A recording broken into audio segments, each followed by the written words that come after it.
ಕಾಣ್ತಲ್ಲ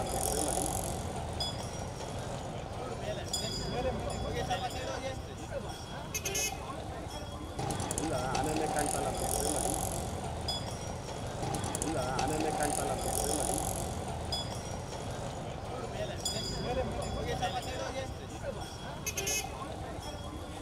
side ಆಗಿ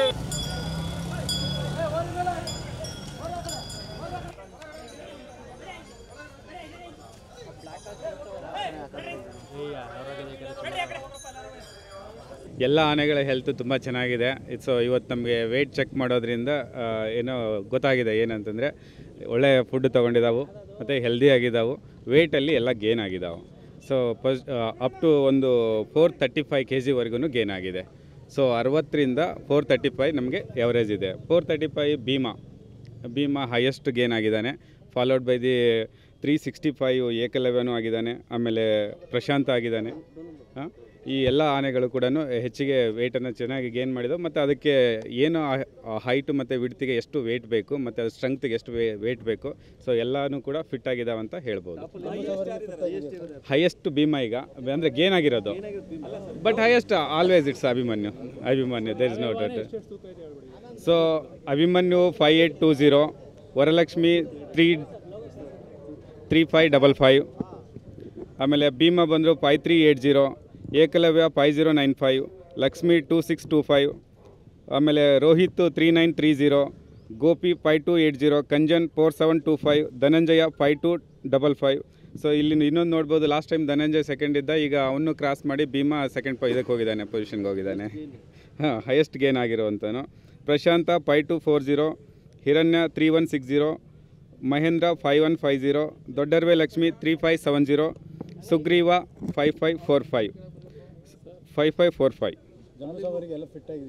ಎಲ್ಲ ಆನೆಗಳು ಫಿಟ್ ಆಗಿದ್ದಾವೆ. ಸೊ ಸುಗ್ರೀವ ಸೆಕೆಂಡ್, ಇವಾಗ ಮುಂಚೆ ಇವನಿದ್ದ, ಈಗ ಸುಗ್ರೀವ ಸೆಕೆಂಡ್ ಬಂದಿದ್ದಾನೆ. ಆಮೇಲೆ ಭೀಮಾ, ಆಮೇಲೆ ಧನಂಜಯ, ಈ ಥರ ಇದೆ. ಹೈಯೆಸ್ಟ್ ಬಂದ ಭೀಮಾ. ಎಲ್ಲರೂ ಇವತ್ತಿದ್ದೀರಾ. ನಿಶಾನೆ ಆನೆಯನ್ನಾಗಿ ಧನಂಜಯನ ಆಯ್ಕೆ ಮಾಡಿದ್ದೀವಿ.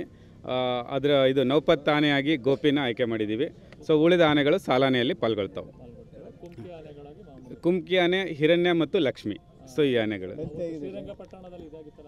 ಅದು ಏನಂದರೆ ಘಟನೆನೇ ಅಲ್ಲ ಅದು. ಯಾಕೆಂದರೆ ಅದು ಯೂಸ್ವಲಿ ಏನಂದರೆ ಲಕ್ಷ್ಮಿದು ಲಾರಿ ಹತ್ತುವಾಗ ಒಂದು ಹಠ ಇರುತ್ತೆ, ನಾನು ಲಾರಿ ಹತ್ತಲ್ಲ ಅಂತ. ಶ್ರೀರಂಗಪಟ್ಟಣದಲ್ಲಿ ಚೆನ್ನಾಗಿ ಕಬ್ಬು ಮತ್ತು ಬೆಲ್ಲ ಕೊಟ್ಬಿಟ್ಟಿದ್ದಾರೆ, ರಾತ್ರಿ ಅವ್ರು ಚೆನ್ನಾಗಿ ಕಬ್ಬು ಬೆಳೀತಾರೆ ಅಂತೇಳಿ. ಸೊ ಅದಕ್ಕಾಗಿ ಅದು ಹಠ, ಅಲ್ಲಿಂದ ನಾನು ಶ್ರೀರಂಗಪಟ್ಟಣದಿಂದ ಎಲ್ಲಿ ಲಾರಿಯಲ್ಲಿ ಹತ್ತಿಸ್ಕೊಂಡು ವಾಪಸ್ ಕ್ಯಾಂಪಿಗೆ ಕರ್ಕೊಂಡು ಹೋಗ್ತಾ ಇದ್ದಾರೇನೋ ಅಂತ ಹೇಳ್ಬಿಟ್ಟು ಹಠ ಮಾಡಿದೆ, ಅಷ್ಟೇ ಬಿಟ್ಟರೆ ಮತ್ತೇನಿಲ್ಲ ಅದರಲ್ಲಿ.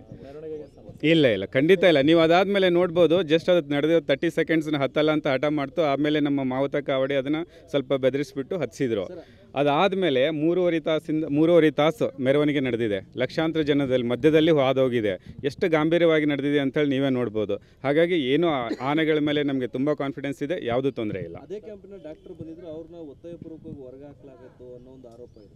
ಇಲ್ಲ, ಏನಂದರೆ ಆಲ್ರೆಡಿ ಇಲ್ಲಿ ವೆಟರ್ನರಿ ಡಾಕ್ಟರ್ಸ್ ಇರ್ತಾರೆ. ಯಾಕಂದರೆ ನಮಗೆ ಡಬಲಿಂಗ್ ಆಗೋಕ್ಕೆ ಇಷ್ಟ ಇಲ್ಲ. ಎಲ್ಲೇನೋ ಇವ್ರಿಗೆ ಕೊಡೋ ಇದನ್ನು ಇಲ್ಲಿ ಬಂದ ಮೇಲೆ ನಮ್ಮ ಡಾಕ್ಟರ್ ನೋಡ್ಕೊತಾ ಇರ್ತಾರೆ. ಹಾಗಾಗಿ ಹೊರಗಡೆ ಅವ್ರು ಬಂದು ಮತ್ತೆ ಟ್ರೀಟ್ಮೆಂಟ್ ಕೊಡೋಕ್ಕೆ ನಮಗೆ ಅವಕಾಶ ಇಲ್ಲ. ಸೊ ಹಾಗಾಗಿ ಇವ್ರು ನೋಡ್ಕೊತಾರೆ, ಏನು ತೊಂದರೆ ಇಲ್ಲ ಅದರಲ್ಲಿ. ಜಂಬೂ ಸವಾರಿಯಲ್ಲಿ ಇನ್ನೂ ಡಿಸೈಡ್ ಆಗಿಲ್ಲ. ಅದು ಮಾಮೂಲಿ ಅಂತೂ ಜಂಬೂ ಮೆರವಣಿಗೆಲ್ಲಂತೂ 3 ಆನೆ ಇರ್ತವೆ. ಅದಾದಮೇಲೆ 9 ಆನೆಗಳಂತೂ ಇದ್ದೇ ಇರ್ತವೆ. ಸೊ ಅದ್ರ ಮೇಲೆ ಹೆಚ್ಚಿಗೆ ಹಾಕಬೇಕೋ ಬೇಡ ಅನ್ನೋದನ್ನು ನಾವು ಕೊನೆಯಲ್ಲಿ ಹೇಳ್ತೀವಿ. Okay, thank you.